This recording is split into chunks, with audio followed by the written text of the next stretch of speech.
ಪ್ರಶ್ನೆ 1. ಇತ್ತೀಚೆಗೆ ಸುದ್ದಿಯಲ್ಲಿ ಉಲ್ಲೇಖಿಸಲಾದ ಈ ಜಾಗೃತಿ ಪೋರ್ಟಲ್ನ ಪ್ರಾಥಮಿಕ ಉದ್ದೇಶವೇನು? ಆಪ್ಷನ್ ಎ ಗ್ರಾಹಕರ ವಿವಾದ ಪರಿಹಾರವನ್ನು ಸುಲಭಗೊಳಿಸಲು. ಆಪ್ಷನ್ ಬಿ ಕೃಷಿ ಬೆಳೆಗಳ ಬಗ್ಗೆ ಜಾಗೃತಿಯನ್ನು ಉತ್ತೇಜಿಸಲು. ಆಪ್ಷನ್ ಸಿ ಸಣ್ಣ ಉದ್ಯಮಗಳಿಗೆ ಸಾಲ ನೀಡಲು. ಆಪ್ಷನ್ ಡಿ ದೂರದ ಪ್ರದೇಶಗಳಿಗೆ ಆರೋಗ್ಯ ಸೌಲಭ್ಯಗಳನ್ನು ಒದಗಿಸಲು.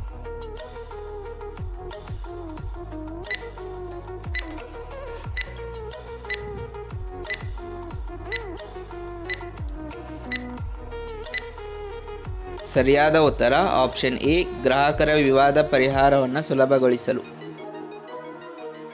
ಪ್ರಶ್ನೆ 2. ಇತ್ತೀಚೆಗೆ ಸುದ್ದಿಯಲ್ಲಿ ಕಂಡ ಕುಸ್ಕುಟ ಡಾಡರ್ ಎಂದರೇನು? ಆಪ್ಷನ್ ಎ ಆಕ್ರಮಣಕಾರಿ ಕಳೆ. ಆಪ್ಷನ್ ಬಿ ಮೀನು. Option C virus. Option D cider.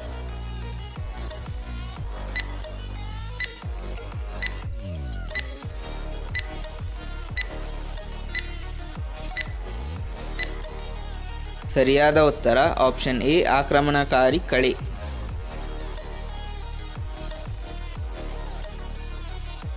ಪ್ರಶ್ನೆ 3. ಇತ್ತೀಚೆಗೆ ವಿಶ್ವ ಸರ್ಕಾರಿ ಶೃಂಗಸಭೆ 2024ರಲ್ಲಿ AI ಚಾಲಿತ ಸರ್ಕಾರಿ ಸೇವೆಗಳಿಗಾಗಿ ಯಾವ ದೇಶವು ಗೌರ್ಮೆಂಟ್ ಟೆಕ್ ಪ್ರಶಸ್ತಿಯನ್ನು ಗೆದ್ದಿದೆ?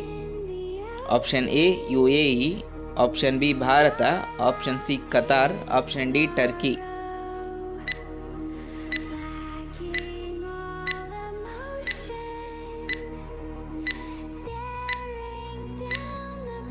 ಸರಿಯಾದ ಉತ್ತರ ಆಪ್ಷನ್ ಬಿ ಭಾರತ.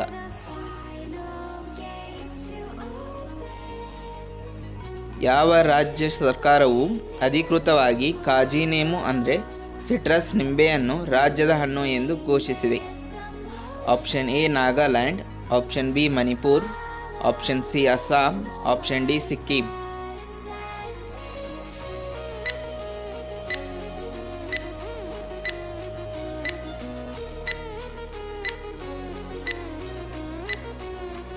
ಸರಿಯಾದ ಉತ್ತರ ಆಪ್ಷನ್ ಸಿ ಅಸ್ಸಾಂ. ಪ್ರಶ್ನೆ 5. ಇತ್ತೀಚೆಗೆ ಸುದ್ದಿಯಲ್ಲಿ ಕಂಡುಬಂದ ನುವಾವು ವಿದ್ಯಾರ್ಥಿ ವೇತನ ಕಾರ್ಯಕ್ರಮವು ಯಾವ ರಾಜ್ಯಕ್ಕೆ ಸಂಬಂಧಿಸಿದೆ? Option A Gujarat. Option B Andhra Pradesh. Option C Odisha. Option D Bihar.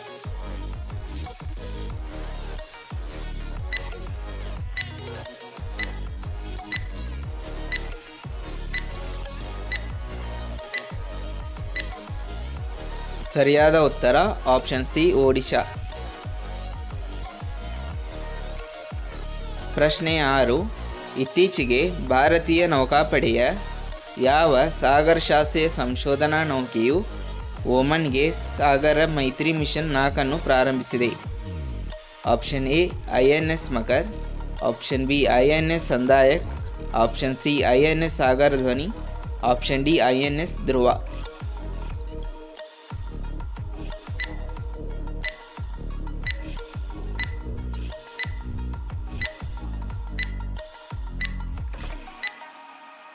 ಸರಿಯಾದ ಉತ್ತರ ಆಪ್ಷನ್ ಸಿ INS ಸಾಗರ ಧ್ವನಿ.